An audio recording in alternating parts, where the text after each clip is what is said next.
We are the ones who don't know what we're fighting for.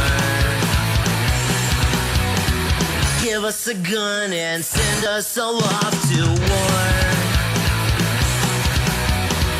We are the ones who grow up in violent homes. We are the ones who don't know what's right or wrong. I know.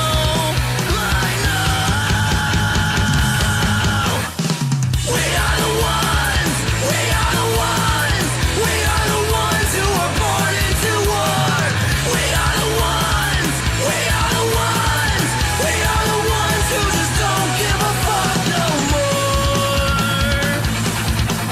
No more.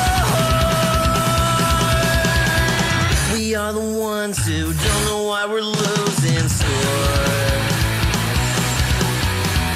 Give them a badge so they could send us to the morgue. We are the ones who are scared to walk out the door.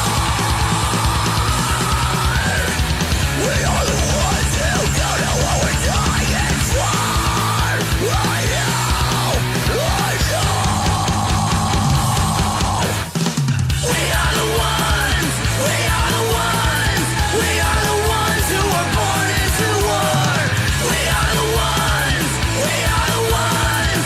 We are the ones who just don't give a fuck now. We are the ones. We are the ones.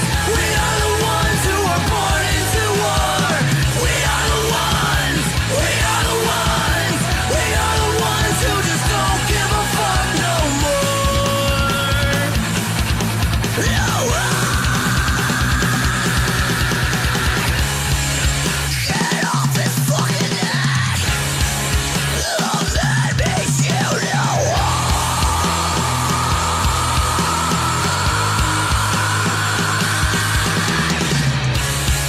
He can't fucking breathe. Let me shoot you.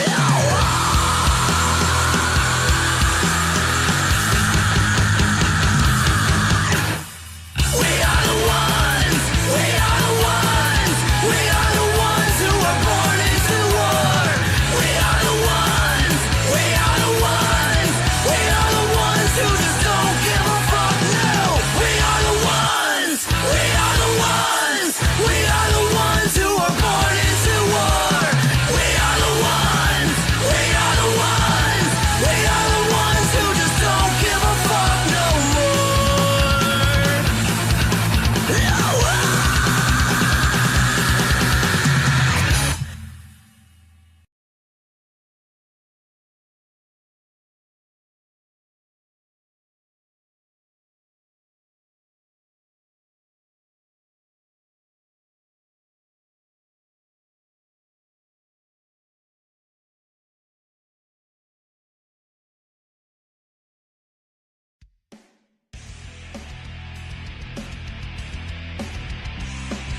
Welcome, ladies and gentlemen, to the latest episode of I'm No Joe, your home for all things combat sports and the place where every armchair quarterback can feel like Eddie Bravo.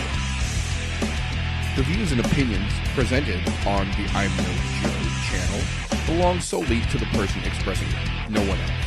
If we say it, that means we meant it. That being said, this show does contain adult themes, adult content, and general shit that you shouldn't be letting your kids intake.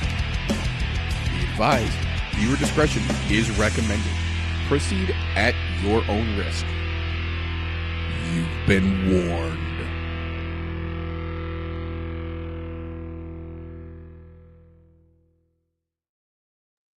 If it's Thursday, it's I'm No Joe. Welcome, ladies and gentlemen, boys and girls, children of appropriate ages, to the latest episode of the I'm No Joe podcast, show where every armchair quarterback can feel like Eddie Bravo. Today, as like most days, I have got the homeboy here with me to help me break down all the shit talking and shenanigans, the fight announcements and fuckeries that have shaken down the pipeline since we saw you folks last, and get into this weekend's upcoming All Brazil affair. But before we do that, first and foremost, I am your hostess with the mostest, the meter, or the meter does many things if you're nasty. First, before we get into the bullshit, how you doing over there, buddy? Doing well. TJ, find me at Golf T Vapes everywhere. But we got something to talk about this week, and I'll just say something. Well, and a lot of other things, but this weekend, meh. I guess if you're Brazilian, you got a lot to talk about, though. Right. Yeah. No, we will get into a little bit about how lucky Brazil has gotten in just a little bit here for damn sure. First and foremost, our young fella is working OT this evening. He might make it in to give us a little slows cans of contenders here in a little while. He might not. If not, we'll cover a little bit of that for him in the meanwhile. But as we like to kick off around here, a little bit of news and recent events, fight announcements, confirmed rumors, big dealings in the punchy kicky world, all the relevant news we feel that you guys should be aware of for this coming week and things since we saw you guys last. We have had a lot. Let's just say there has been a lot of things come down the pipeline since we saw you last. So we will start it off at the tippity top here. Hamid Basharat from 294 has officially announced that he is going to file an appeal to his no contest, trying to get it claimed as a victory, seeing as how the idiotic fucking doctor in Abu Dhabi tried to tell Victor Henry that he wasn't really kicked in the balls, even though he confirmed himself it kicked everything, and the replay confirmed he did indeed get kicked in the balls. His coach, Josh Barnett, subsequently reported up from the hospital after the fight where they had to go get testicular ultrasounds done because Victor Henry, to quote Josh Barnett, was swollen up to the size of small seedless tangerines. So, yeah, Hamid can file that appeal all he likes. There is no way in hell that no contest is getting turned into a fucking victory. The fact that he was even willing to say something that stupid after the fact when we had replay not only in the moment, but glaringly overwhelming everyone since that happened, just dumb. Just dumb. And not to mention the medical records that are backing it now. Like, there's a literal paper trail for it now, so... Look, I get it. In the heat of the moment, you felt like it was the inside leg kick. I get it. But when you can see the replay clear as day, just fucking direct connect. Yeah. 15 different angled replays in high definition, slow motion, verifying you caught every goddamn thing with that kick. I don't care what you felt like. That's not what happened. Look, when they said he left puking in the back via ambulance to go to the fucking hospital, I was like, oh fuck, here we go again. Somebody's got a ruptured testicle. And yeah, I was gonna say we saw that in Bellator a while back, so we know how that card plays out, and it's not fun. It's very real.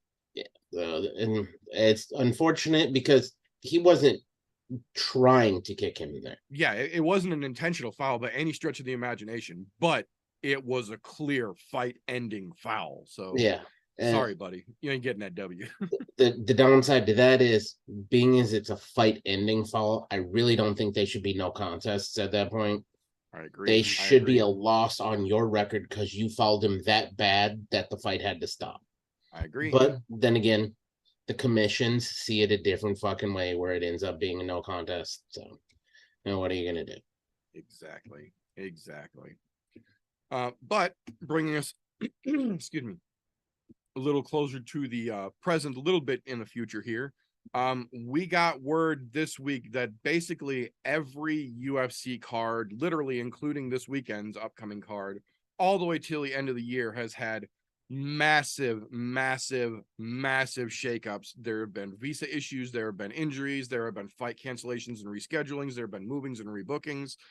Holy shit. Every card that you thought you knew was going to play out that they had announced so far for the end of this year on the UFC has pretty much just been fucking shuffled all over the place. So the first one, and probably the biggest, most relevant one we have got here, comes up to this weekend, where we have got Derek Lewis now stepping in for Curtis Blades, taking on Jailton Almeida down in the UFC Sao Paulo. But even that was almost shaken up again this week when Derek Lewis, the day before he was supposed to get, literally the night before he was supposed to get on the plane to fly down to Brazil, was arrested doing 136 miles an hour in a 50-mile-per-hour zone down in Houston in his Lamborghini. So I don't know if that's how he gets his pre-fight jitters out or what, but if that's the case, homie, there are racetracks everywhere that will let you do that shit with no fucking problems. Trying to do that shit on residential fucking city roads is just dumb. That's how you become a statistic. So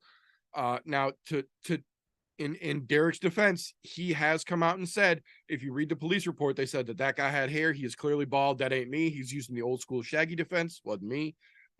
We'll see how that actually plays out, but not exactly the smartest thing to be doing literally the day before you fly out for a fight to another country, no less.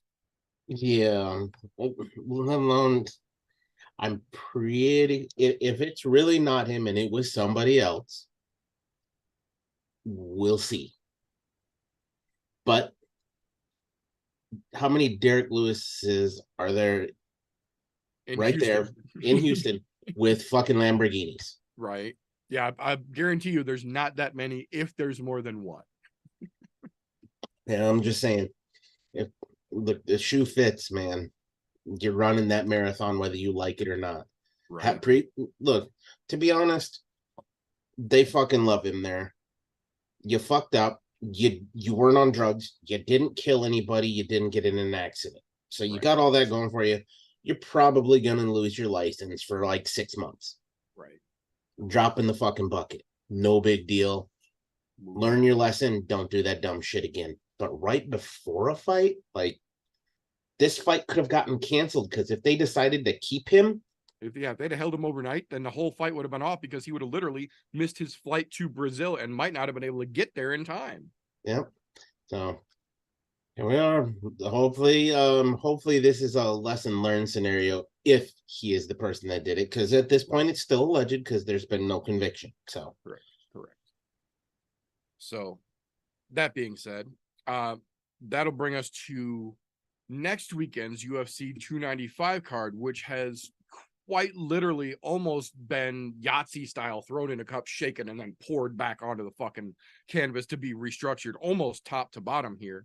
But the big reason was that we got confirmation just this last weekend that during training, John Jones completely tore his pectoral tendon off the bone. At 37 years old, now walking around at heavyweight, that is a very serious injury. They have basically told him 8 months minimum. If everything goes perfectly in an ideal world, 8 months from now, he will be able, 8 months from tomorrow when he undergoes surgery, he will be able to start training to get back towards fighting again. So realistically, this could be a fight-ending injury at John's age. If not, though, best case scenario, we won't see John in the cage again for at least a calendar year here. This isn't a Tony Ferguson situation where you can super fucking heal your knee in 3 months' time and then get back in the cage in 5 months like nothing happened. This isn't one of those. This is a complete tear of the tendon off the bone, and this is a very serious injury that will require a very detailed surgery to put everything back. And then, like I said, everything going ideally, we might see John versus Stipe in 2024 at the end, early 2025 in the beginning of the year sometime, because Dana White himself came out and said at this point it would be an insult to Stipe Miocic to offer him an interim title fight or a substitution last minute fight when John versus Stipe is clearly the fight that everyone wants made. So they're going to put that on the shelf and then leave that to see how John's healing goes. In the meanwhile, what that means for next weekend is that our previous co-main event in Yuri Prohaska versus Alex Pereira for the current vacant light heavyweight belt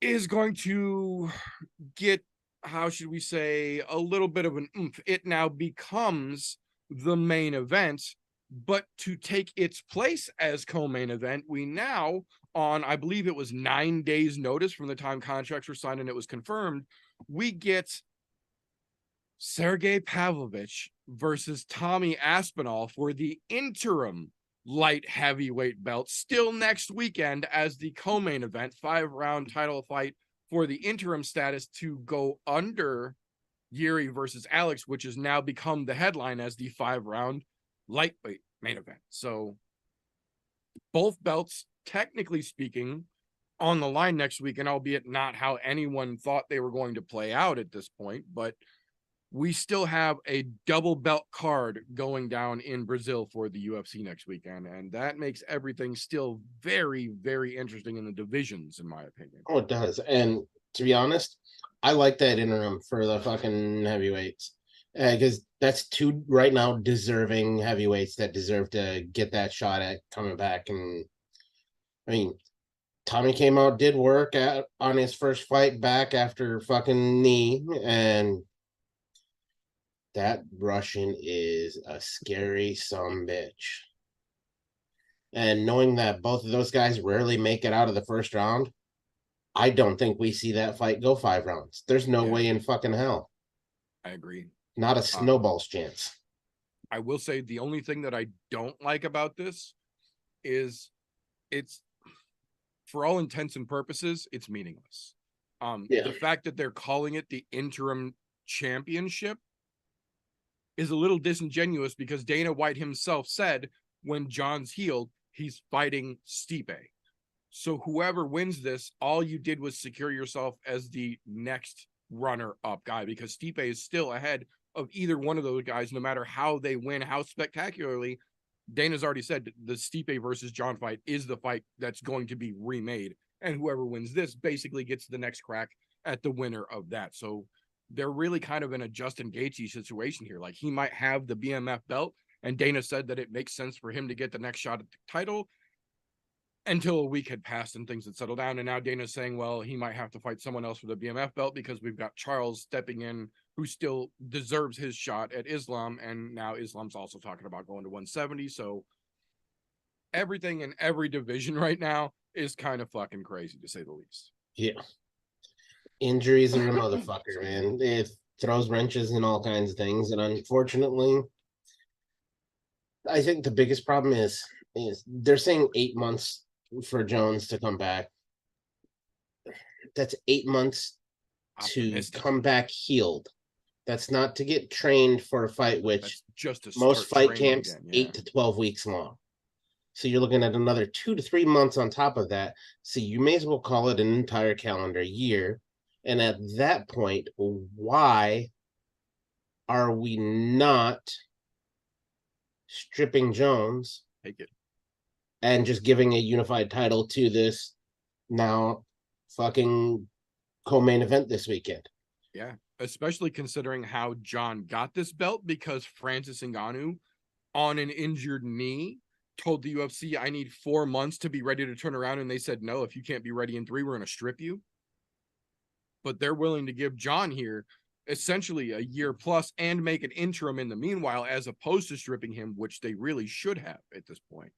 Well, you know, but it's because they don't want to have a repeat of him going, you know what, fuck it, I'll go box fucking Tyson Fury and make a lot of fucking money, rub it in your face because I knocked Tyson Fury down and allegedly won that fight. And I say allegedly because I'm pretty sure those boxing fucking judges couldn't see the forest, or couldn't see the trees from the fucking forest while they're in the forest. It's fucking terrible. Because Francis, in my opinion, definitively won that fight, and he made Dana White look like absolute dog shit.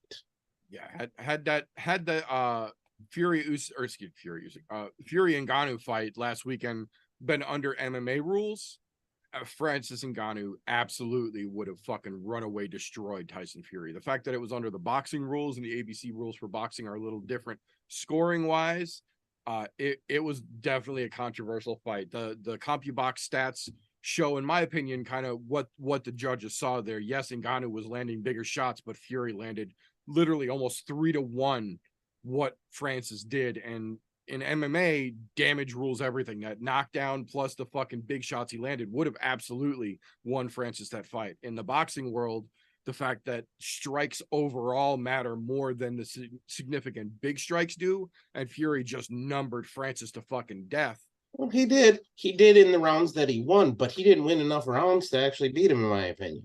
Yeah, no, it was a crazy fucking fight. It was a lot better than I think anybody had anticipated It was better than it had any right to fucking be. Yeah, that just tells you what kind of fucking animal Francis Ngannou is, that he can go from MMA to boxing, arguably the greatest heavyweight of all time. Yep. And doing it in a proficient manner, even getting a fucking knockdown. He may not have came out with the W, but he still fucking won. Yep. Well, and the biggest icing on that cake is that Don Davis himself from the PFL has come out and said, we're not going to force Francis if he doesn't feel like that February pay-per-view timeline is realistic, because he now, after last weekend, has a litany of doors open to him in terms of boxing matches that could be bigger than any MMA match that Francis could get back into. But on the event, or in the event rather, that Francis decides he does want to come back and do his PFL fight with them in MMA, like he said he was going to after this Fury fight, there's a very, very interesting one that has been confirmed on the table. Deontay Wilder has been training MMA for the last 8 months very publicly in the event of a potential mixed rules crossover fight with an MMA fighter. He also has been in talks with the PFL for a potential 4-ounce MMA glove mixed rule fight with Francis Ngannou for that MMA pay-per-view PFL card in February, which now is a very realistic possibility. And then win or lose from there, Francis has doors open on both sides of the fucking world here. He can turn around and go back. He is now officially a ranked heavyweight WBC boxer in terms of the official boxing rules, or boxing rankings rather, after a quote-unquote exhibition fight. His professional debut in an exhibition match earned him ranking in WBC top heavyweight boxing. So, and it should, the way he performed at a top level where he could go in there against any top level boxer and give them a run for their fucking money. He was so composed. Yeah, he looked a little gassed, but that's fucking different going from boxing to fucking MMA. It's a totally different world when it comes to how your gas tank expels. Everybody goes, oh, well, they're shorter rounds. Yeah, but it's fucking different. With different work. Yeah, with a different work style. You're also looking at a fucking 3-ounce glove versus fucking, what were they? Were they 12-ounce gloves they were using, or 10? I think they were using 12s. Yeah, that's a lot more fucking oomph that you have to put behind something to really hurt somebody. Yeah, to make it do something for sure. And I think the best part, in my opinion, was Eddie Hearn, obviously not the most credible guy in the world, but one of the literal representations and mouthpieces for boxing as a whole right now, came out explicitly this week and said, realistically speaking, the next fight in boxing for Francis Ngannou could either be Alexander Usyk himself, if something happens and the Tyson Fury fight falls through, which we'll talk about more in a minute, or he could literally turn right around right now and fight Anthony Joshua for one of the goddamn belts. So if he wants to go to MMA, Deontay Wilder is willing to cross that fucking bridge and step into the smart cage with Francis and make it a mixed round or a mixed rules style MMA-ish bout. If Francis wants to keep with the big gloves, he's got Eddie Hearn literally standing out in front of him with the other top level fucking boxers in the world ready to set up a fucking date and sign a contract for an actual fucking pro fight at top level after one exhibition match. So if anybody out there still thinks that Francis Ngannou somehow fumbled the bag because that's what Dana told you to think, open your fucking eyes. Not only did that man trademark the phrase fumbled the bag, he laughed all the way to the bank with almost $100 million from this one fucking match, and his future is brighter than it ever has been, and anyone thought it could. Tell you what, the only way that boy is shoveling sand is to get back into shape. That's it. Yeah. Oh yeah. No, he is already secured, and I was talking about this with somebody this weekend. Just with what he did this weekend alone, completely exiling the entire rest of his MMA career, just this weekend, in less than 1 hour's time of actual work, he secured generational wealth for his family. 9 zeros on a fucking check for less than 1 hour's worth of work. Francis didn't fumble a goddamn thing. And he looked good doing it. He looked spectacular. 272 with a 6-pack? Are you fucking crazy? And he looked great after the fight. You look at his face, it didn't look like he was in a fight. He was so pretty. Yeah, not a mark, not a scratch, not a swell. Not to mention that little get down in Tyson's face when he knocked him down. The little shoulder shuffle at him. I was like, yeah, son. Yeah, like, and I love the Gypsy King. Don't get me wrong. Same. But as a avid MMA fan, watching a MMA guy go in there and box a top level boxer at the highest fucking the dude has a mind for combat sports, obviously. Yeah. Oh yeah. And has obviously been training with some of the greatest trainers in the world, because there's no way he would have stood a chance otherwise. Right. So just watching that all brings it back around to what we were saying earlier. Yeah, you've got John Jones, who's fucking on the sideline right now, but he's also been a company dog forever. That's why they're not stripping him. Yep. Which, in my opinion, is fucking bullshit. Yeah. Like, yeah, he sells fights for them, but he's also not making the purse that he could be. I'm almost 100% positive, because John Jones could go out and he could take a boxing match with anybody and make fucking 100 million easy, because he's a huge fucking name. Is he going to do as well as fucking Ngannou? I don't think so.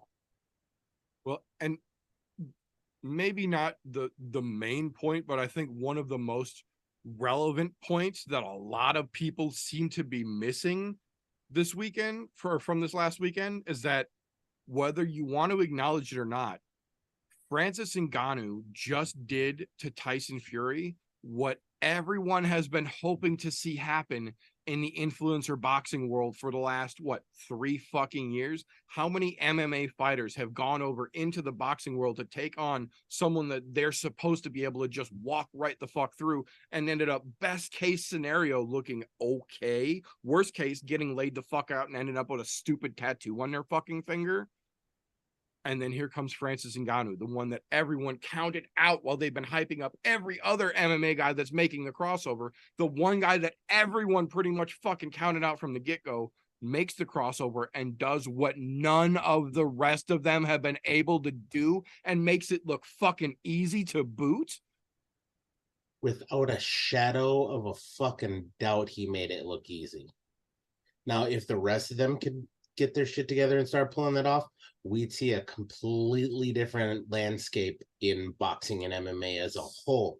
Yes. Because those boxing guys wouldn't want to fucking come at that. Yeah, you know goddamn well they don't want anything to do with MMA, because you put them in a fucking cage, they're gonna get shit stomped. We saw it way back in the day. Randy Couture and James Toney. Yep. Tony came in, fucking great, amazing fucking boxer. Yep. And put him on his back. He looked like an upside down fucking turtle. Didn't know what to fucking do. Got his shit kicked in. Yep. Tapped his strikes. Yeah. So I don't know, man. I'm fucking stoked. I thought that fight was fucking way better than it had any right to be, than anybody thought it was gonna be. So yeah, I was fucking stoked to see Francis do exactly what he should have done, especially in the face of everybody that said he couldn't. So good on him. Another kind of interesting piece of news that we got this week here. Official confirmation. One Paul Felder has officially rejoined the USADA testing pool. He said, and I quote, "Just in case, now I'm here and ready." Look at the guys in the last couple of weeks that we have seen decide to get back into the pool after thinking about it and watching all these other recent fights play out. I'm fairly confident Felder has at least one more good fucking rally left in him. I don't know if he's going to get back in enough to be in title contention, but I think he's got at least one or two more good fights still left in him. If nothing else, the fucking triathlon training alone will keep him in good enough shape to be competitive with pretty much anybody they'll put him against. I honestly think he has it in him to make one more title run. One more. That's it. I don't think more than that. If they fast-tracked him, yeah. If they jumped him right up to the top, I think he could. But the only reason he's got more than him cut the tires so goddamn early is because his last fight was short notice. and it fucked him up. It was a battle. It was a fucking war, man. Like, he went through it for sure. And I understand short notice turnaround, just fucking walking through a meat grinder to come out the other side smiling. Like, that's enough to make any rational fucking man sit down and go, maybe I should sit at a desk instead. Yeah, I get it. That's at this point. If because I'm gonna stay with if, because he's in the USADA testing pool. Yes, he's back on the roster, but that's if he decides to take up the fight. I can see him definitely making a run at it, but he'll also make smarter decisions. Hey, can you do this short notice? No, fuck you. Nope. Yeah. At this point in your career, you don't take short notice, especially after you went out into retirement. You did all these fucking triathlons. It's not like the guy's not in shape. Yeah, He's no, he hasn't sat on the couch. shape. Yeah, he hasn't spent a second on the couch since But he stopped fighting. For sure. There's definitely a difference in triathlon versus fucking MMA readiness. And I say readiness when it's in regards to the gas tank. It's a whole different gas tank to do a triathlon than it is to get in a fucking 3 or 5 round war. Look at Nick Diaz. Yeah, Nick Diaz had been out. He'd still been training. He's still been doing jiu-jitsu and teaching. Literally did a triathlon with Nick, 2 months or a month before his fucking fight with Robbie. His gas tank was clearly where it should have been in terms of athleticism, but then he got in that cage with Robbie, and after 5 minutes, you saw that gas tank was buried below the E mark. That needle was trying to jump off the fucking edge and commit suicide. He was so out of gas. And that wasn't even a full fucking 15 minutes. So we do know that triathlon gas tank does not necessarily equate directly to MMA, but we also know that Felder has been pretty fucking busy in Philly, helping a lot of those Philly guys stay on the mats as well. So he's not just doing triathlons. He has been more active than Nick was. I don't know. And there's been videos of him out hitting pads and fucking grappling and everything else. That's what I'm saying. And like sparring even. Yeah, he's been active in combat sports sparring and stuff like that, as well as the triathlon, more so than Nick was, but there's also still that what if. So you know what I think got him back into that saddle? Watching Edson Barboza. That's what I was gonna say. You could see he was so fucking moved when he saw Edson get in there and just do work and dig down and earn that fucking comeback. Yeah. You could tell that there was a little something in the back of Felder's brain that went, you can still do that too. Yep, all fucking day long. I get on that bike and pedal, I'll be there. Yeah, so I'm fucking here for it. At this point, honestly, I don't care who they match him up with. I'll watch whoever the fuck Felder decides to climb back into that cage and step against. Bring back the Irish Dragon. Let's go. Yeah, no, I'm fucking here for it, man. I'm here for it. Get him back that giant ginger pedo fucking stash and let that man go crazy with the super mullet. Let him go. Oh, man. But that being said, kind of an interesting move on the UFC's part here this last week. They have not announced that they are officially dropping Modelo, but they did confirm that they have now signed a $100 million partnership to renew the Bud Light affiliate as the official beer of the UFC. Bud Light was the first one and ran for almost 15 years in the early days of UFC before the UFC started moving around. Modelo got picked up. Obviously, it was a good move because at the time there were a lot and still are several Mexican champions who helped fucking spearhead that and make that partnership look good. But I think now more than ever, Bud Light could definitely use some good press, and getting back with the fucking one that brought them to the dance and started making them a real fucking well-known brand in terms of combat sports world. I think this was probably a good move for everybody here. Now, whether we see... Go ahead. I was going to say, it will be a really good move, but they have to do one thing in order for this to work for me. They have to bring Brock Lesnar back to fight some no-name guy, whip his fucking ass, and then say he's going to go drink a Coors Light because Bud Light doesn't pay him and go home and screw his wife. Then it's a perfect done deal for me. I was going to say something similar. The only thing that I'm still hinged on in terms of actually being excited about this deal is if any of this sponsorship money is going to actually trickle down to the fighters in a more even way than we've seen in the past. Because even though Coors wouldn't give Brock Lesnar money, he's one of the only people that Bud Light did give money to at that point. And we already know that fucking pay scale structure just doesn't work realistically. So it's good to see Bud Light back in the mix if they're going to play a little more competitive, a little more even ball at this point in time, in my opinion. If they're still just giving money to the UFC to get their fucking logo slapped on an octagon and the fighters are just as fucked as they were before, this doesn't mean shit to me.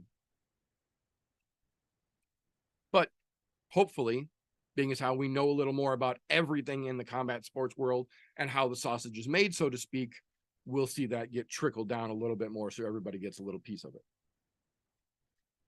Now, we didn't get a lot of fight announcements in the last 2 weeks since we've been off for you guys, but the ones that we did get, holy shit. We already talked about 295 coming up next week. Like I said, there's shit all the way down the line that's getting shaken up and getting added through. The big one we got was the official topping, I guess it would be called, for the upcoming December 2nd UFC card, which we now know officially will be UFC Austin, taking place down in Texas. So that's a whole nother decision. Why they're going back to fucking Texas, I don't understand, but that's neither here nor there. The thing about Austin on December 2nd is that we now know the main event and the co-main event here.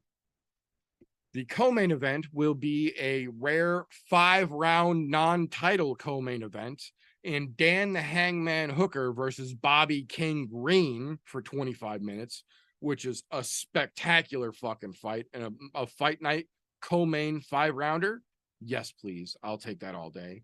But the main event, the one that we had heard rumors from both fighters, has now officially been confirmed. Ink is dried, I's dotted, T's crossed. The main event for December 2nd, UFC Austin will officially be Beneil Dariush versus Arman Tsarukyan for the #1 contender in the lightweight division. That fight card can be complete garbage top to bottom, and those two fights alone will vindicate it, in my opinion. The fact that they're putting Bobby and fucking Dan in a 5-round non-title co-main spells all kinds of potential for fucking awesomeness. And the fact that they are officially confirming Benny versus Arman for #1 contender as the main event right before 296, I like it. I like it a lot. As if the UFC needed to do more traveling this year, seeing as how we're going to Brazil this weekend, back to MSG next weekend, and then back to Vegas after that the following weekend. We now know that the weekend after that, we will be in Austin to kick out December. And the following week after we go down to Austin, Texas, December 9th, the UFC is officially going back to Shanghai, China.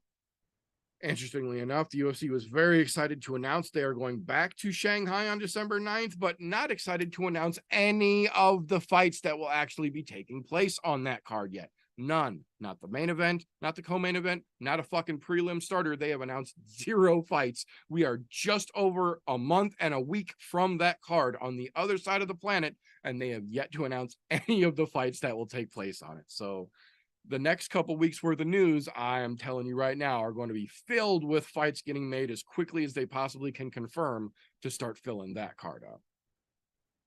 That being said, I'm not mad at them going back to Shanghai because the last card they went over there for was pretty goddamn good. So let's see what they can do with this one with a month to fill it, essentially.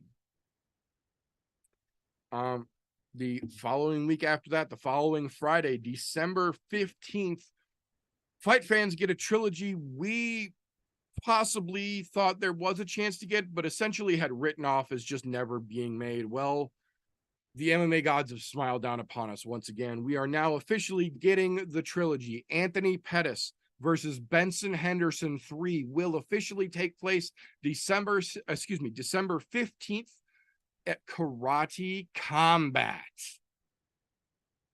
Interesting way to go. The first two were obviously MMA and very competitive in both events. The third one being in Karate Combat because both men are karate fucking practitioners. could be very interesting. No fucking takedowns, very little fucking clinch work, if any, no ground fighting. This could get really, really interesting and definitely will help put a little more oomph in the stock of the Karate Combat organization as well. So I'm here for it. It maybe not the way that a lot of people maybe wanted to see this trilogy get played out, but I think a factor that could make it a little more interesting, in my opinion. Yeah, and to be honest, both of them being retired from MMA at this point, and I think it's a great thing to have happen because I mean, you're finally going to get that third installment that I think we were way past long overdue. They could have done it before fucking they parted ways in the UFC with both of them, and we would have been much better off seeing the third one there. But you know, got to take what we can get, and at this point, anybody who's been watching Anthony Pettis's fucking social media for the last like 6 months, he's been hinting at wanting to get back. Not just because he's running his own promotion, but he wants to fight again. This may be that entryway for us to see him and guys like Benson Henderson, who are retired, go in there and make comebacks, albeit not necessarily comebacks that we want to see. I mean, it's better than Gamebred's fucking Bare Knuckle FC over there, but you know. Yeah. Because don't get me wrong, Bare Knuckle MMA is cool, but watching him bring guys like Big Country out of retirement, not what I'm looking for. Well, even the fucking JDS versus Verdum rematch, where both of those dudes were so jacked that their six packs had their own six packs, and the fight still sucked ass through a straw. So, exactly. At least with something like Karate Combat, you know exactly what to expect. There's not going to be any takedowns. They're going to go in there and they're going to try to take each other's head off. Yeah, they're going to strike it out. So yeah, that's the way I think most people are going to want to see this trilogy play out. So I think it'll work out. I think it's going to be interesting. Downside, no cage for anybody to jump off of. But they do have the pit, and he could technically bounce off that pit wall for a potential Showtime kick. This is true. I do like the Karate Combat fights in a pit with fucking pad-lined fucking trampoline walls, so you don't just fall. You fall and bounce back up. Like, it's kind of a clever idea. I kind of like it. Yeah. It's like a wee wobble arena. Yeah, it really is. But we kind of mentioned it a little bit earlier. Dylan Dennis, despite all of his talks and whatever you want to call that fucking boxing match that happened, has officially this week, despite Bellator only officially being an organization until the end of the year, pending whatever potential sales are on the line right now, still decided at this point they are going to go ahead and release Dylan Dennis from his Bellator contract. With potentially 2 months left as an organization as a whole, they still didn't feel it worth, after all this bullshit, to keep him on the fucking roster. So the odds of Dylan actually getting picked up by the UFC now, I think, are realistically probably slimmer than they've ever been in the past. But he seems to think that both he and Michael Venom Page are going to be the first inductees into the 2024 roster space for UFC. Dana has said that he is in talks with MVP and has no interest in Dylan whatsoever, but you know, we'll see how that plays out. We know as of right now, he is technically a free agent and could sign with the UFC if they were to offer him such an opportunity. I don't think they're gonna, though. I think we see Dylan float into obscurity at this point. You know, after watching that fight, the only thing that we found out to be true was Conor McGregor is not the only problem, not the only person who had a blow problem at once in their life. No shit. Oof. But that being said, Bellator, even in its short estimated lifespan at this point, is not the only one who did some cleaning up this week of the roster, to the surprise of pretty much everyone who watched UFC 294. And one of, in my opinion, the highlights of the entire night of fights, watching the switch in Mike Breeden's brain go off and him literally chasing Jubilee around the octagon, barking at him, audibly and visibly shaken Jubilee when it started happening to win the fight in spectacular fucking comeback fashion. The UFC has decided that Mike Breeden just isn't worth the fucking trouble. The fight versus Jubilee was the last fight on Mike Breeden's contract, and despite a very memorable performance in Abu Dhabi, the UFC has opted not to renew his contract. He has officially been released and is now a free agent. I will say that fight in Abu Dhabi should absolutely get PFL's fucking ears stand up fucking burning ringing right now. If the UFC is not going to try and keep Mike Breeden, he clearly has some fucking name value at the moment, even if he's not a title challenger just right now. There's still clearly a lot of potential left in that guy, and if the UFC is not going to do it, I don't see him sitting out in free agency very fucking long. Yeah, that one was slightly odd to me. He just comes off of a comeback victory, and you're gonna toss him. Although we've seen them toss people who've come off of a loss right after a fucking title challenge. So I mean, who knows with the UFC? They're fucking weird with the way they decide to either keep or remove people. Right. So the last one I've got here in the news segment for this week, kind of a big deal. We talked about it when it was initially announced. This week basically got the final nail put into the coffin for it. The District Court of Appeals has officially denied Zuffa its appeal in the class action lawsuit. They have officially lost the opportunity to remove it as class action status, meaning this is going forward one way or another as a class action lawsuit that has essentially already been decided. It's just a matter of evidence production and then initial determination of potential damages, where at this point, all of the legal experts looking over this case say that if it goes through right now as is without any more great damning unknown evidence being presented, this could cost the UFC as much as 1.9 billion with a B dollars just for this lawsuit alone, not to mention what it will inevitably cost them to completely restructure the entire UFC business-wise if this does go through the way that it looks like it's probably going to. This is going to start to take direct effect. We talked a little bit about the length and the wording of specific contracts, the pay scale, everything from top to bottom is about to realistically be shaken the fuck up if this case goes through the way that it's now starting to really look like it's going to. So this isn't anything that's going to happen tomorrow, but this is one of those things. If you watch combat sports, full stop, period. If you watch combat sports, this is going to make an impact on your life as soon as it is settled and put to paper. We'll follow it, but this is something that needs to be paid more attention to than I think a lot of media outlets are giving it the credit it deserves. That being said, unfortunately, this week I have to end the news the way that I have ended it every week this year so far, in reminding everyone that once again we have made it through another, this time 2-week cycle since we were off, where Dana White has again gone through and had to deal with zero real world repercussions for slapping his wife multiple times last New Year's Eve down in San Lucas. And no, Dana, despite you saying it, having to live with the knowledge that it happened is not adequate punishment, you fucking scumbag. That being said, is there anything in the news that you saw this week that I might have missed, buddy? Not that's worth mentioning. You covered the stuff that I thought was worth the while this week. Good deal. And as always, if you are not yet, please feel free to run and jump on the I'm No Joe Discord server. Link is down. We're scrolling across the bottom of the screen and down in the description as well. There was plenty of news that I did not feel deserved airtime on the show this week that I try and throw over onto the Discord server for anybody who just wants a little bit more of what's going on in the punchy kicky world. Not necessarily as important to us as the things that we mentioned on the show here. It's always over there, always waiting for anybody to join. Links down there, as we mentioned.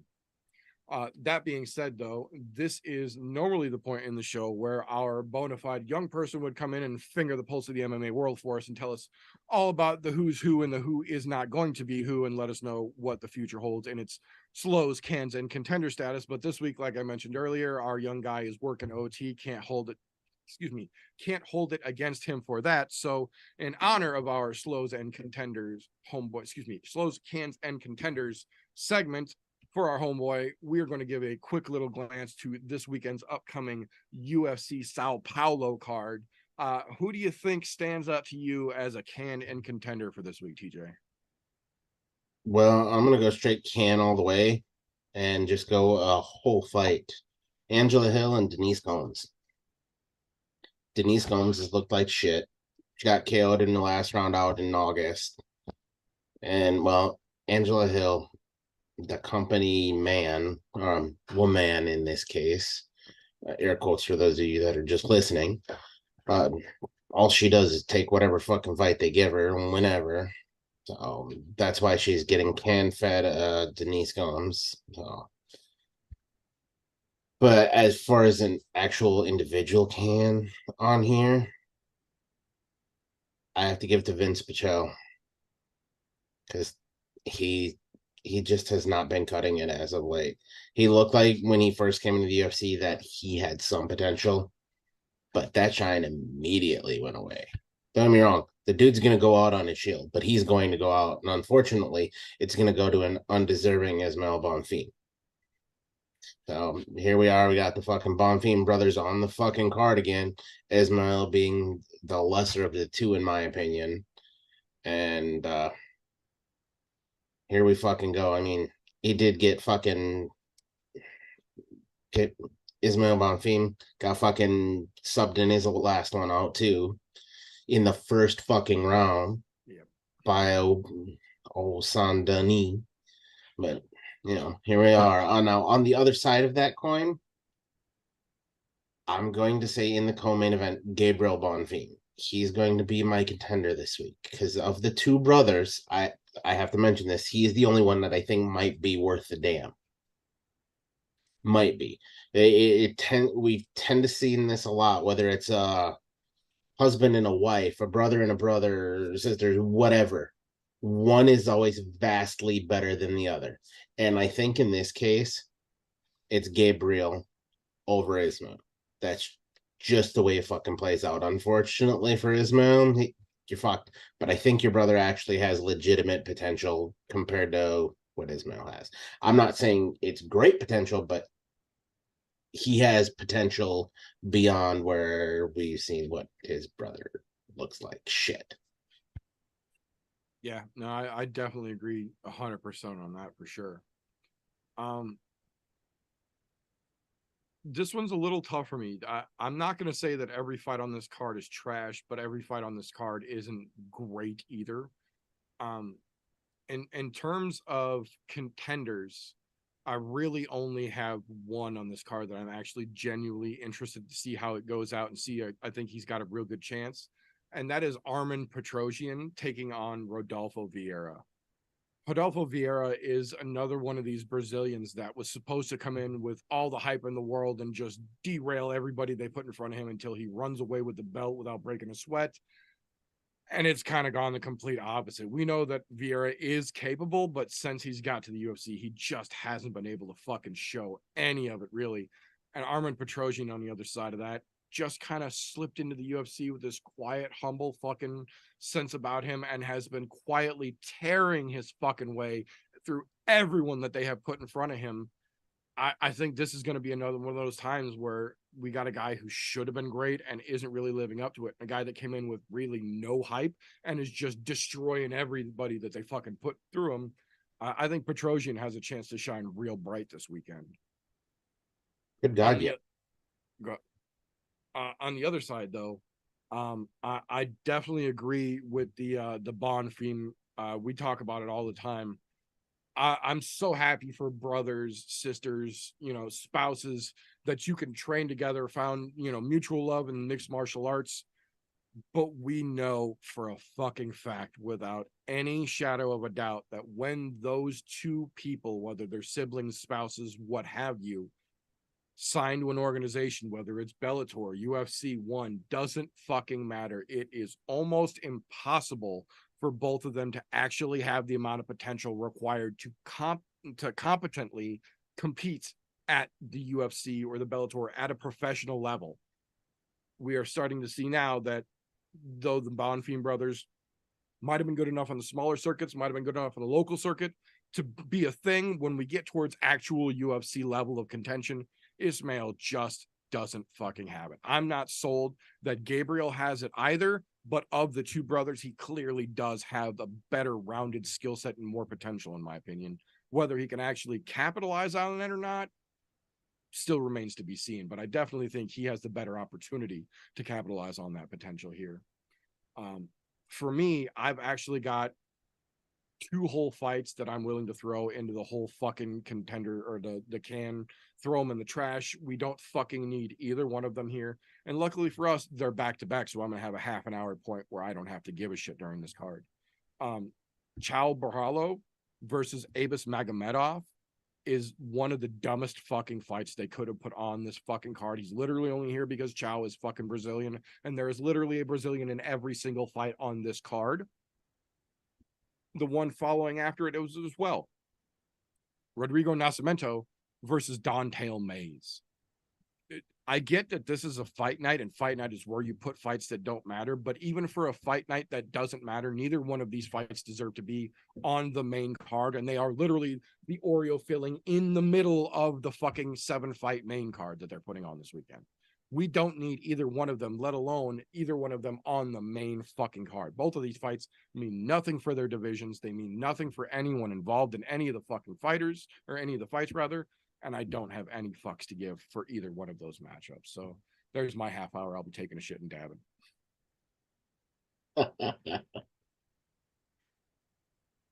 Duly noted. Right. But that being said, that'll bring us to the point where in most podcasts, you'd be getting some shitty B-roll ad for some fucking product that doesn't have anything to do with the podcast, that doesn't get used by anyone on the fucking podcast and has no fucking relevancy. We don't play that way around here. I'm No Joe podcast is sponsored by patreon.com/I'm No Joe. For as little as $1 a month, you can get your name as a thank you on the end of every single broadcast on this channel, as well as access to unaired and unairable content, things that we legally could not put out on this channel and have to age gate to verify that you're adult enough to see it. Don't got $1? No worries. We do this thing for free every week, pretty much anyways. YouTube.com/I'm No Joe live on Thursday nights. The week after that, anchor.fm/I'm No Joe to pick up the all audio version in your podcast consumption platform of preference for free. We appreciate you either way. That being said, now we go to the only portion of the podcast that actually requires its own individual disclaimer. Tapology.com does not in any way, shape, or form support, sponsor, or endorse the I'm No Joe podcast. Yet. That being said, Tapology.com does offer you the option to go onto their site, create a free account, and even create groups of like-minded individuals who are interested in this sort of thing. We went on there and we made ourselves a group. It's called I'm No Bookie, all one word, or Group 965, however you need to search for it. It is open to the public. You are more than welcome to apply, create an account, join the group, and let us know who the fuck you are so we can hold you accountable for your fantasy-style MMA picks just like we do here in a little thing we call Tapology with TJ. Thanks, sir. And we're back again after a nice week off. No, not lie, the week off is always appreciated, but it is missed because we don't get a chance to go back to the week previous. In this case, we have to time travel 2 weeks instead of just one to cover our last set of picks. Now, that being said, on back-to-back pick weeks, it seems as though things have been shaken again. We go from one person sitting atop to a different person. And that just seems to be the case lately. There's been nobody that's been solidly in the lead.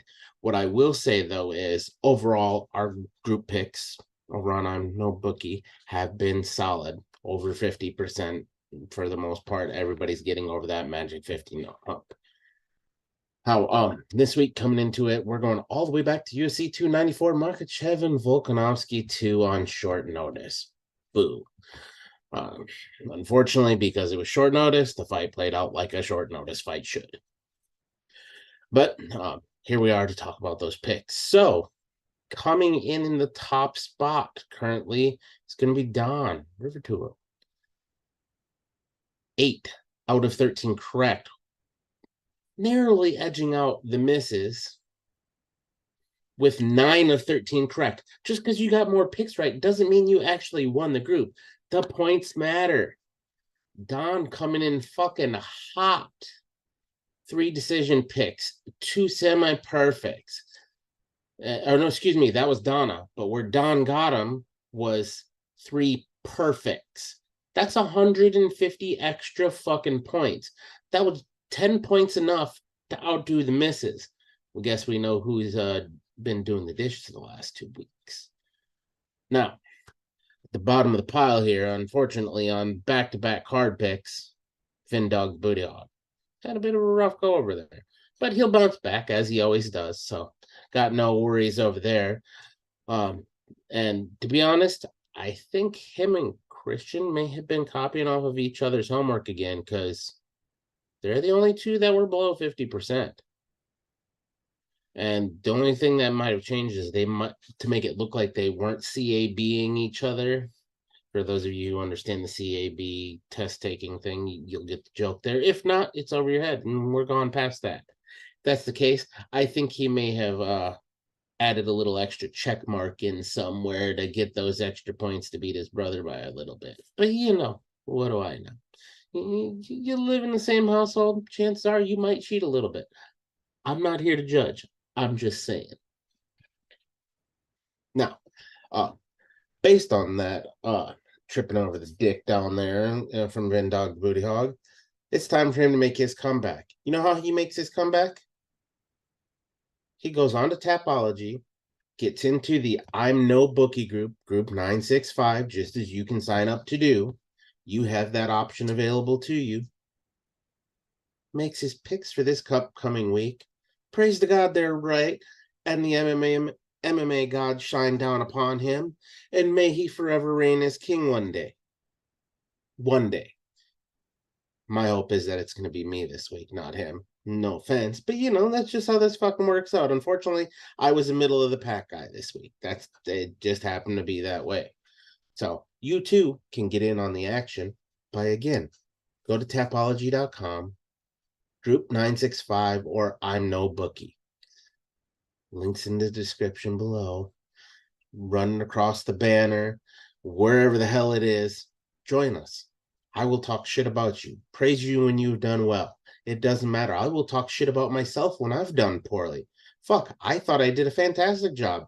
8 of 13, matched the same number of picks right, but was nowhere near the fucking top. I was just middle of the pack. I just couldn't get a perfect pick to save my ass this week. So here we are. But yeah, you too, get in on it, join us, let us know who you are so we can enjoy the shit talking shenaniganry. And you can have your own little crown of achievement, possibly. I say possibly, unless you're fucking Donna, and then you just, for some odd reason, pull a lucky horseshoe out of your ass for, what are we going on, like 8 months now? It's fucking ridiculous. I'm saying we might need to call the dishwasher repairman. That's all I'm saying. Anyhow, well, that's enough of that. You have, just as a reminder, get your picks in. Let us know who you are. We're going to cover a little bit of popping over to the odds side of the house here. Now, the odds makers here, I think, are mighty generous, is what I'm going to say. There are a lot of toss-up picks on this, and I'm not going to cover those. But I am going to cover the ones that I think are a little egregious and definitely widespread. And we're going to start down at a fight I was just talking about a little bit ago. Ismail Bonfim and Vince Pichel. Yes, Pichel is a fucking can. Or Pichel, excuse me. Can. Ismail Bonfim, pretty big can in my own opinion too. But they are giving him a minus 550 favorite over Vince Pichel, which I think is highly fucking egregious. And they've got Vince Pichel coming in as a plus 380 underdog.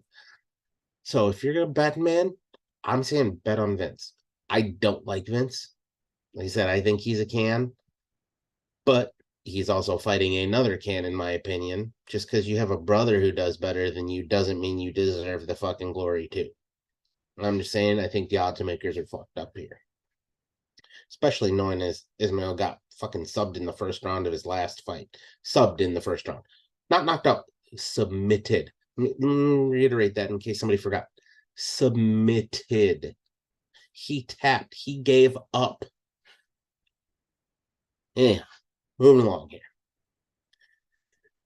So I'm bringing us into the other brother of said Bonfim brothers, Gabriel Bonfim and Nicholas Dalby. As his opponent across in the welterweight division this week.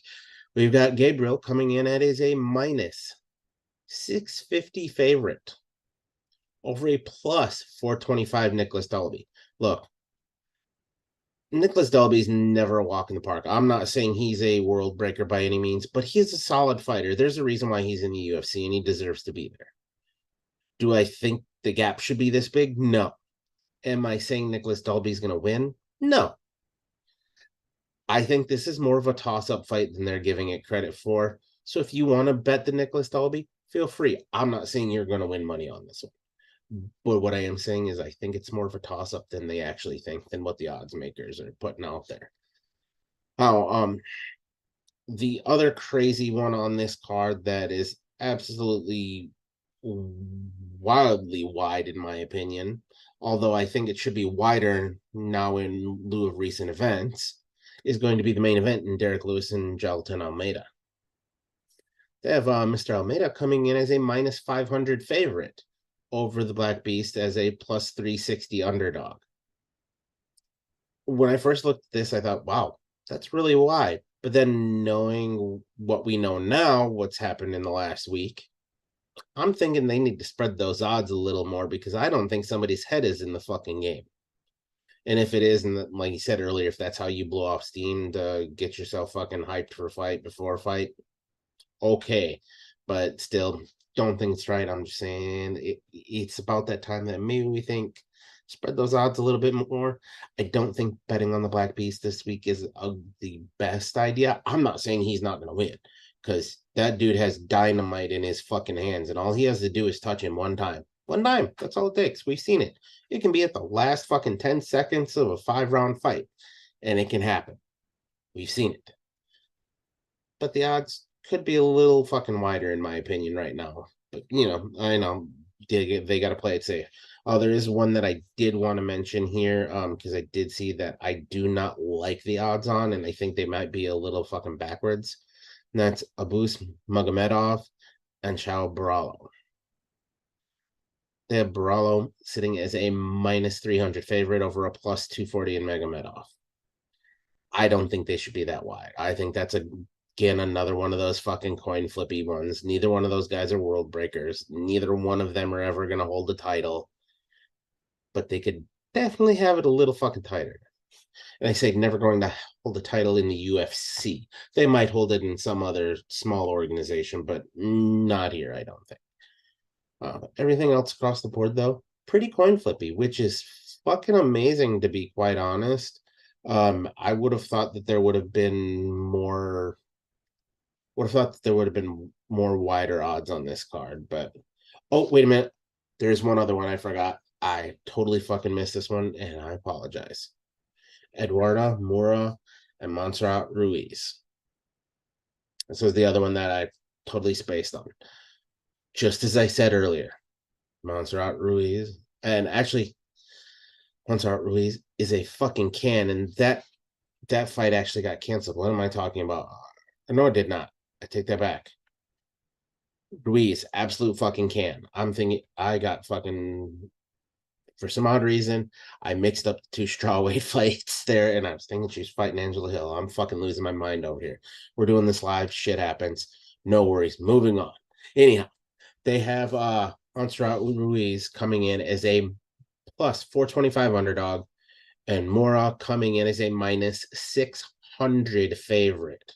Now, mind you, everything I'm looking at here is on BetMGM, so it may vary a little bit from site to site, but they're usually pretty close, within 50 to 100 points of each other. Again, not a fight you're going to make money on, because if you bet on Ruiz, you're a fucking idiot and you deserve to lose your money. I'm just saying, based on what we've seen out of her, she doesn't belong anywhere in the fucking UFC. The only paper she deserves from the UFC is fucking walking papers. Well, Those are the widest odds that we've got on the card all night. The rest of them, like I said, relative coin flips. Yeah, some of them boil into the fucking 200s, 300s, but not super wide that we haven't seen before. So, again, odds makers playing it safe for the most part, and the UFC possibly doing a fairly good job of making cards. And I say possibly because you look at this card and you go, what? Sorry, I just terrible thought there. What? Something weird about this card just makes you what? Makes the whole back just go into it. Oof. Those are your odds this week. Don't forget, if you haven't already, maybe I haven't hit this more than once or twice or 3 or 4 times tonight. I'm no bookie. Group 965 over on Typology. Join it. Get your picks in. Let us know who you are. And you know what? If you don't tell us who you are, don't give a flying fuck. But if you do, know that we do care enough to let you know where you stand in the rankings, if you did well, or if you tripped over your dick and ran it over with the steamroller. We're going to let you fucking know.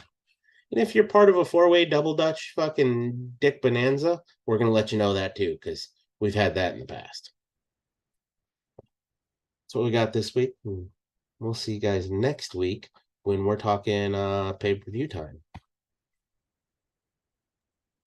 Good shit. Thank you very much, sir. Much appreciated.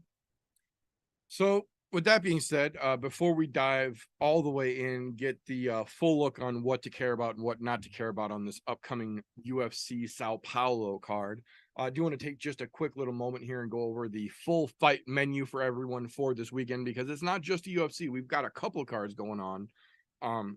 First and foremost, like most weekends, if you're one of those sun worshiping lizards up at the ass crack of dawn in 7 hours from now, 7.5 hours from now, 7:30 a.m. Central Time, kicking off first thing bright and early because they're on the other side of the world. One Friday Night Fights 39.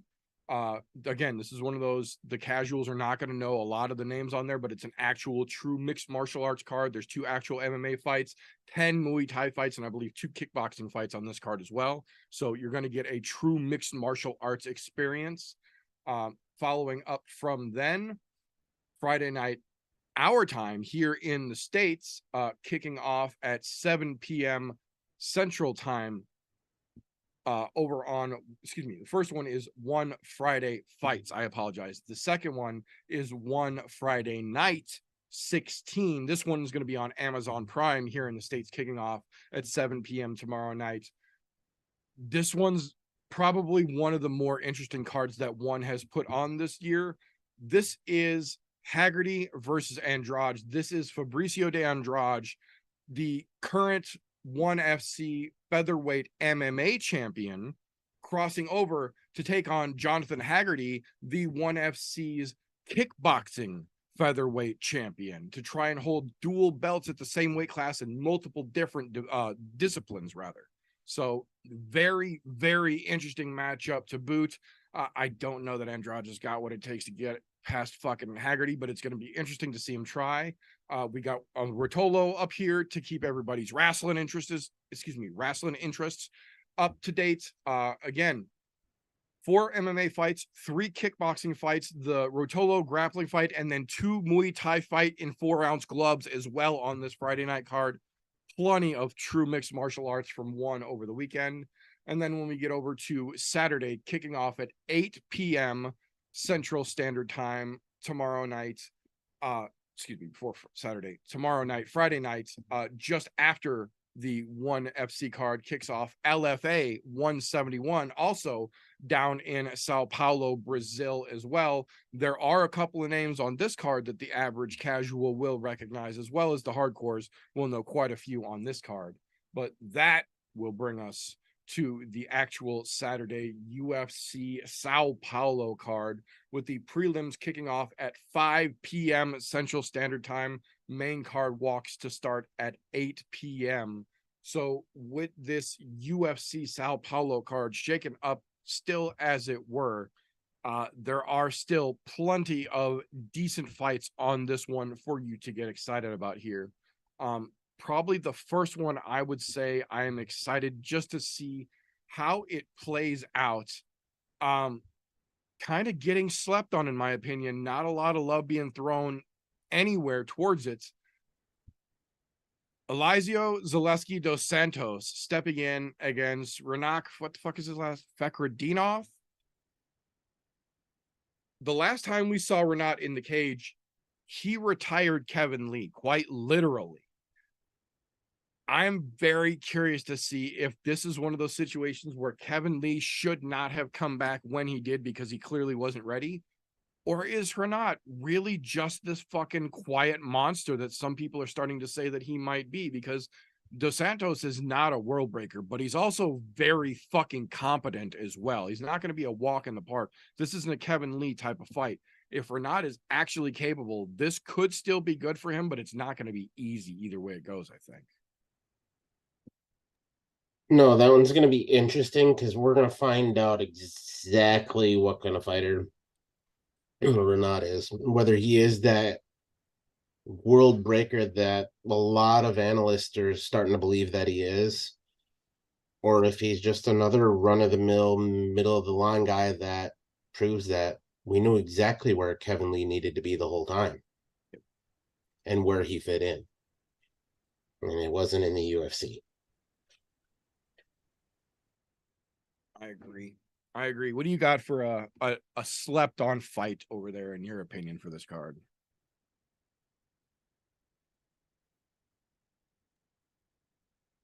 It's a hard one to say a slept on fight because, to be honest, I'll probably sleep during a lot of them.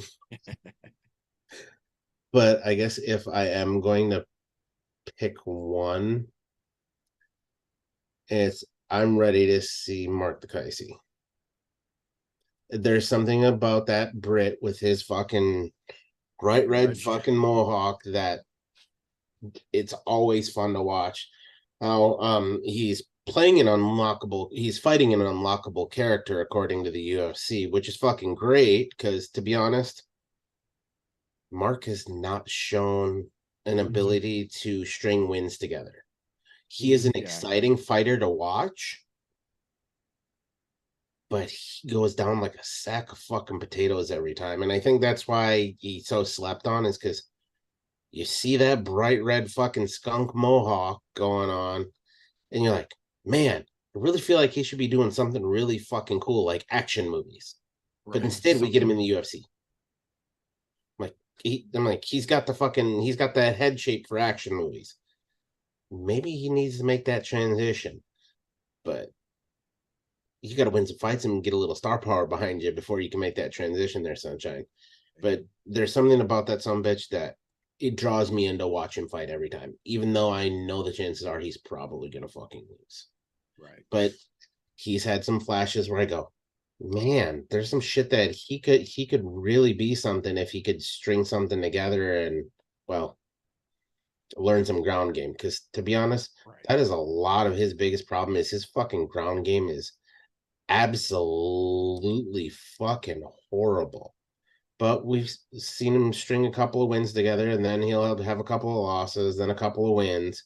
He's a back and forth fucking fighter. And don't get me wrong, he's fought some bad motherfuckers. He did fight Rafael Fiziev at one point, and that's no walk in the park. I'm just saying. But we'll see. I mean, he's on his back-to-back losses right now, so maybe this is time for that win to come back. Because, like I said, he's usually a 2 wins, 2 losses, 2 wins. We might see him back on the uptick here. Either way, I think he gets walking papers at the end of it. If we're lucky, you got to trim the fat out of the organization. That's a good, easy piece of fat to trim out. Go somewhere else. Unfortunately, it is what it is. I mean, he's fighting a debut fighter for the UFC, which, if you don't win this and you lose, it's no brainer you're getting fucking walking papers. And don't get me wrong, at 30 years old, he's still got a lot of gas in the tank. Oh, yeah. Because he usually around that 32 mark, that's where you see 32 to 34, that's where you see fighters peak. Who knows? Maybe this is where he gets that momentum started, so that way he peaks at the right time and maybe makes a run, but I doubt it. But still, a fun fighter to watch. Definitely slept on because,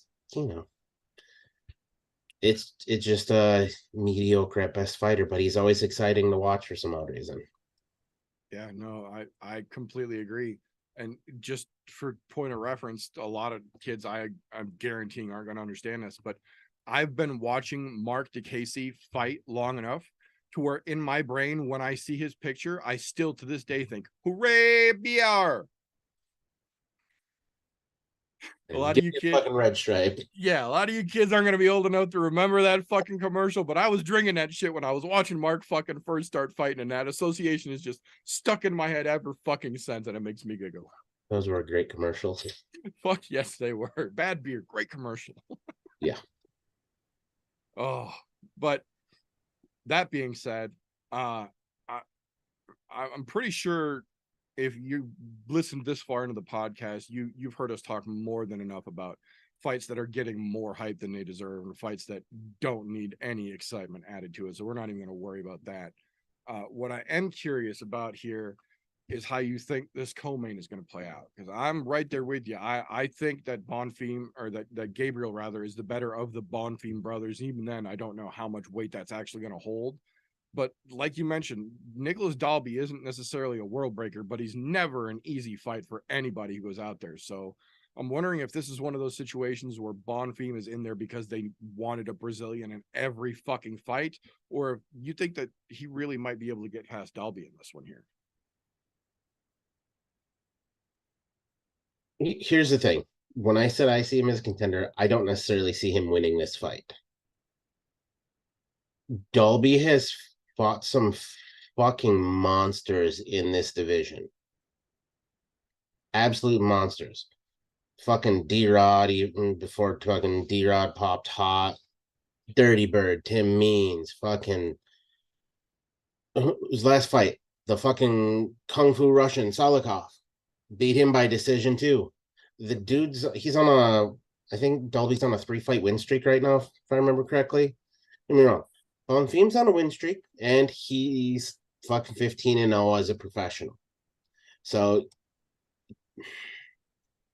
I want to say that, unfortunately, in this case, yes, Bonfim, I think, is the better of the brothers, but I don't think he's better than Nicholas Dalby. I think this might be the case where you do have to give Dalby the victory nod, and he gets it done. However, they are in Brazil. There's something about that hometown fucking advantage in Brazil, which is fucking wild there. I think Bonfim has a chance, but he needs to get Nicholas Dalby out of there early. If he does not, that dude from Denmark is going to make him earn his entire paycheck that he gets for the loss. Because I have a feeling that's what we're going to see, is we're going to see Dalby work him for 3 fucking rounds. But like I said, I gave Gabriel that contender spot for a reason. I think he is the better of the brothers, but I don't know if he's ready for this fight yet. I think they might be throwing him in a little too deep of water, knowing that we just saw Muslim Salikov get fucking taken out by Dalby. It would be a unanimous decision. So, and Muslim Salikov's no walk in the fucking park. But I'm going to give the nod to Dalby, even though I am giving the contender spot to Gabriel Bonfim, because I do think he is the better of the Bonfim brothers. Yeah, no, I got it pulled up here. You are correct.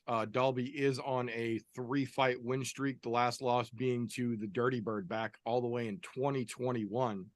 The only thing that I will say about this is that Dalby has not had a finish in, Jesus Christ. Yeah, We're 7-8 fights, right? Yeah, I'm still looking for the last finish here. He has not had a finish in the UFC. Every fight he has had in the UFC, he has won by decision. Every single one. All the way back to Zach Cummings, fucking the original Elasios dos Santos fight for his fucking debut in 2015. He won by decision. He's won every single fight by decision. So Dalby is a tough motherfucker. He's there. I kind of think it's a little bit of the opposite of what you're thinking here. I think it's more on Bonfim to win this one quick, because if it does go long, we know that Dalby has the gas tank to go a full 15 if he needs to, and he might not be a world breaker, but anybody who has no trouble going the full duration of the fucking fight poses a little bit of a fucking problem. Even if they are in Brazil, I guarantee those William O'Hare's are going to be fucking flying left and right. But I think this might be a little bit more the other way. I think this is more on Gabriel needing to get fucking work done, especially with all the UFC has been doing this week to promote how he's such a guillotine master and it's his go-to shit. Dalby does have a submission loss on his record, be it to Mark fucking Ronson, which doesn't say a whole lot, but it was also a couple years back too. So I think this is one of those situations where if Gabriel really wants to keep his fucking hype train rolling, he needs to get out there and finish Dalby quick, because if he doesn't, I feel like Dalby might have the gas tank to be able to drag him into the fucking deeper waters of 3 and maybe steal a decision from him. Yeah, definitely. There's something about that the dude from Denmark, man. Like I said, he's got that intangible thing that a lot of fighters need, and that's that ability to weather out the storm and then fucking just continually pile on until he eventually gets the victory via decision. Unfortunately, you're right. The dude doesn't have a finish yet. And I say yet because anybody who can win that many decision fights in the UFC is bound to get one eventually. It's just a matter of fucking time and who that unlucky soul is that gets that taken. Who knows? Maybe that's how Gabriel goes out on his first L. Maybe he gets finished. Do I think that's going to happen? No. I think Dalby will get him in points in the end. But, like I said, I'm in agreement with you on this one. It's up to Gabriel to do something in order to win this fight, because if he doesn't win it early, I don't see him winning it late. Yeah, I agree completely. So with that being said, that'll bring us to the meat and potatoes of this particular UFC Sao Paulo card. Late replacement though it may be, I almost feel, I'm not going to say it is better, but I think it's more interesting of a fight than the Curtis Blades versus Jailton Almeida. I don't know realistically if the UFC was willing to give either one of those gentlemen the official #1 contender stamp, especially with the interim fight going on and everything else. But we're also now talking about, with the replacement, Derek Lewis, who has had more than anyone's fair share of cracks at the fucking heavyweight title and coming out looking like a fucking badass from his last fucking fight, which he really goddamn needed. I'm very curious, is this one of those weekends where we see Derek Lewis show up in shape, ready to do fucking work, or with everything going on, driving his fucking Lambo at almost fucking 150 miles an hour and getting caught and everything else, short notice step up, are we going to get the lackadaisical Derek Lewis we're used to, and Jailton Almeida is just going to come out and do fucking work on him here? I think the unfortunate part of this is I love Derek Lewis. As far as fighter, personality-wise, he's the kind of fighter you want to see in the UFC. He's got the right kind of personality, especially once he gets those KOs. Because even before his KOs, when he's doing pre-fight press, his press is fucking great. Right. It just writes itself. You don't have to do anything. You just put a mic in front of him. You're gonna have a great fucking story that somebody's gonna laugh at because of some crazy shit Derek Lewis says. Yep. However, I'm taking this fight on short notice against Jailton Almeida, who has decimated every one of his fucking opponents in the UFC, has not made it out of the second round. He's only made it out of the first round one time. And he's not just knocking guys out. He's submitting them in the first round. He's a threat, man. He's a threat all around. In fact, in the heavyweight division, I don't think that he's got the fucking they haven't given him the respect on his name that he deserves yet. But I think what's going to happen here, and I hate to say it, I think Derek Lewis gets knocked out in the first round. Not submitted. I think Jailton Almeida is going to knock him out first round. Then they're going to give that respect on his fucking name, because Derek Lewis is a big name in the sport at this point. Yeah. Multiple title challenges. He's knocked out some of the who's who of the heavyweight division to get those. I mean, technically, he has a win over Francis Ngannou, True. albeit a very boring win. It was a fucking win. Right. We're not gonna call it any more than that. But still, that's a huge fucking name right now. Derek Lewis is a big name. He draws people in. Even your casuals know who Derek Lewis is at this point, even though he's never held a fucking title.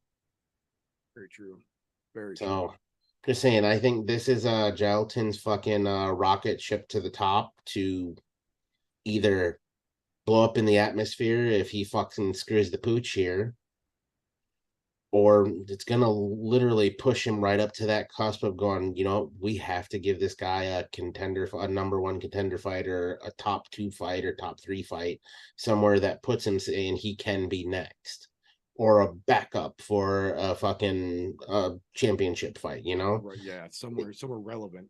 But he's definitely relevant. He just not relevant as far as household name yet. But the way he's showing up, he should be. And with all rights, he's got that chance. But he does have to watch out because Derek Lewis is obviously a loose cannon, especially if what the news reports say is true, that it was indeed him. Like I said, still pending. But, we also saw him throw a fucking flying knee in his last fight out. A flying fucking knee. And it landed beautifully. So, It yes. worked, yeah. Derek Lewis's big ass is a loose cannon, and that's a scary fucking thing. So it's up to Jailton Almeida to either make or break himself here. But I think it comes down to a first round knockout. Almeida fucking knocks out Derek Lewis in the first, and we get his rocket ship to the top, and that star power continues to go up. Interesting indeed. It's definitely a possibility there. I think a lot of the reason, and it's kind of ironic, but I think a lot of the reason that most folks don't really seem to be putting a lot of fucking respect on Almeida's name is kind of because he really was more of the heavyweight Khamzat when he first showed up, because he showed up bouncing back and forth from light heavyweight to heavyweight, and they never really gave him any big names, but they also never really put anybody in front of him that could slow him down either. He tore through everybody they put in front of him at 205, put a couple more pounds on because he walks around at like 217, he said, and then fought a couple of fights at like 230-ish, just stacking and no cutting at heavyweight. And now he's been able to do whatever he wants to whoever they put in front of him in either division. And it feels like he didn't really establish himself in either one because he was bouncing back and forth, kind of like did the same thing that Khamzat did, only Khamzat seemed to get more credit for what he was doing than Almeida really did, in my opinion. But I think you're 100% right. I think Almeida has just about all the tools he would need to do anything, anywhere in this fight.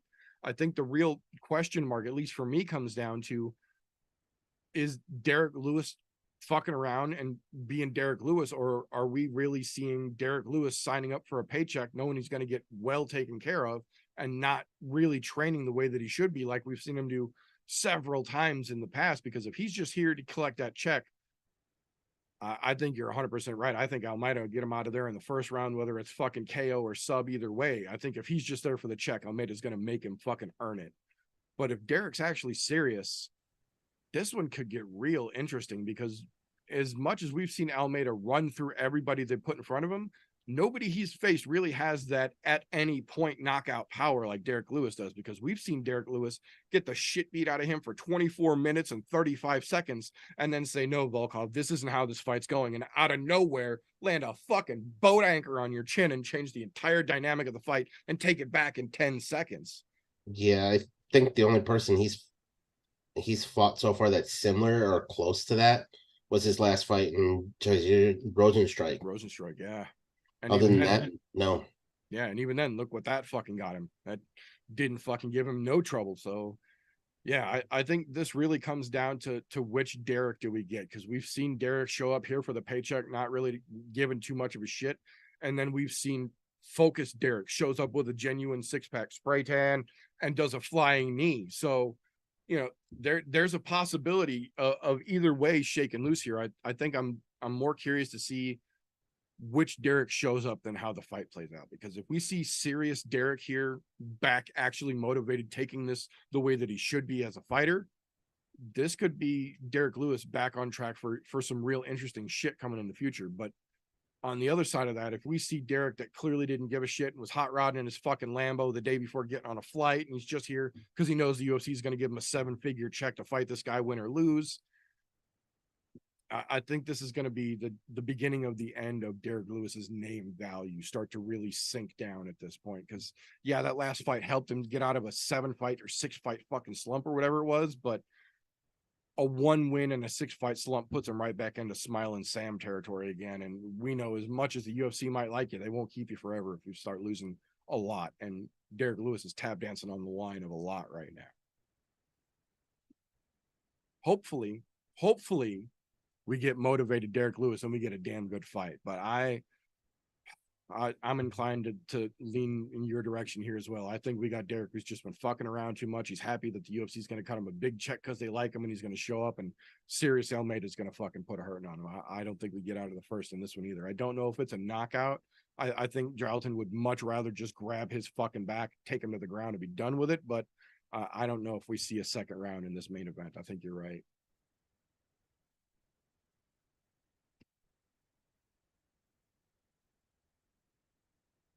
But that being said, the only way to find out if we actually know what the fuck we're talking about or not is going to be to stick around and find out Saturday once everything gets going. That being said, that is all we have got for this particular episode. But as you may or may not know, when things finish up around here, that's not the end of it, because tomorrow morning and pretty much every Friday morning, bright and early for all you sun worshiping lizards, the Slow Bacon Contemplate podcast goes up over on Spreaker.com/Slow Bacon Contemplate with our young fellow and his hetero life mate, Vin Dog the Booty Hog. Links to their podcast and their socials are down in the description below, as well as their link to their very own channel on the I'm No Joe Discord server, so you can hop in and say hello to those boys and talk a little bit with them as well. But as you might know, once that kicks off, we wrap that week right back around, and Wednesday nights, 9 o'clock ish, you can catch that fella right over there running the Foggy Fairway over on youtube.com/GolfTVapes. Myself, several other folks are there pretty much every week. We shoot the shit. We talk a little bit of advocacy. We teach folks how to make your own DIY e-liquid for vaping, and we just kind of have ourselves a good time. We don't take anything really too serious. Links for the show and all of Golf Tees goodies are down in the description as well. Now, all that being said, thank you. But also, do want to mention, if you didn't know, the meter himself, I'm gonna right over here. Oh, other way. Somewhere in, yeah, that side of me. Fucking backwards ass camera. He actually does many things. If you want to know all of the many things that the meter does do, go right down below, click on Linktree/the meter does many things, or you can also use Linktree/I'm No Joe as well. That'll take you to all of the links where there are all of the things that the meter does do. Go click on them, follow them, all of the links. Find out exactly what the meter does do if you're not aware at this point. It's well worth your time. Just saying. Thanks, sir. Much appreciated.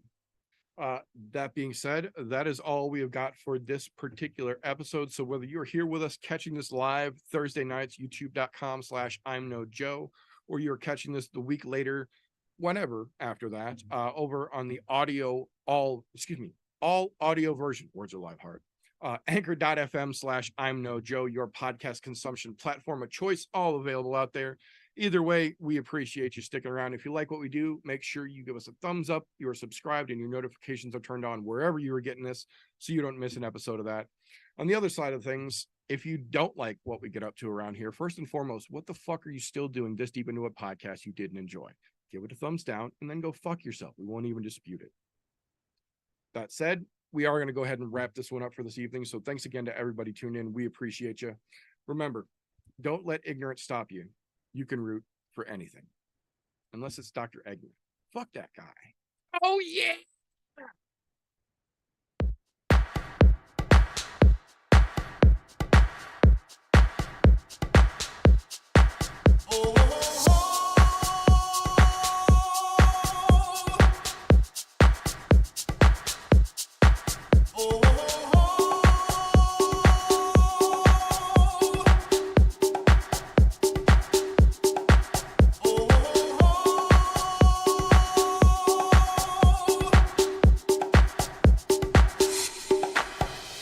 I was kung fu fighting. Those kicks were fast as lightning. In fact, it was a little bit frightening. How do I say goodbye to what